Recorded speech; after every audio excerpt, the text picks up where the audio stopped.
ഗതകാലസ്തുതികളിൽ ശവകുടീരങ്ങളുടെ മൗനം പേറുന്ന കൊട്ടാരത്തിൽ ധ്രുപതിന്റെ വിലയാർന്ന സംഗീതം കേൾക്കാൻ ചെവിയോർത്താൽ ഹിന്ദുസ്ഥാനി സംഗീതം പഠിക്കണമെന്നുള്ള ആഗ്രഹമായി ചെന്നു കയറിയതൊരു സിംഹത്തിന്റെ മടയും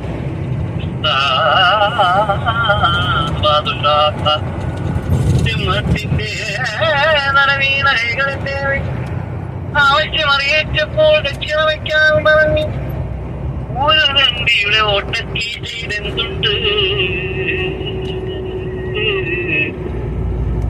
ഒടുവിൽ സംഗീതത്തിന്റെ ആദ്യാക്ഷരങ്ങൾ പഠിപ്പിച്ച അമ്മയെ മനസ്സിൽ ധ്യാനിച്ച് ദർബാറാകത്തൂർ കീർത്തനം പാടിക്കൊടുത്തു. പാടി ഒഴിവിക്കും മുമ്പ് വിളയാർന്ന കൈകൾ കൊണ്ട് കത്തുപിടിച്ചു.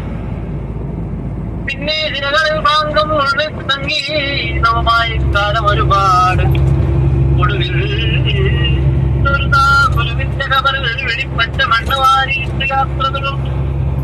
ഇന്നും തീരാത്ത പ്രവാസം, ഇന്നും തീരാത്ത പ്രവാസം. ജിന്ദഗി ജോ കഭി നഹീ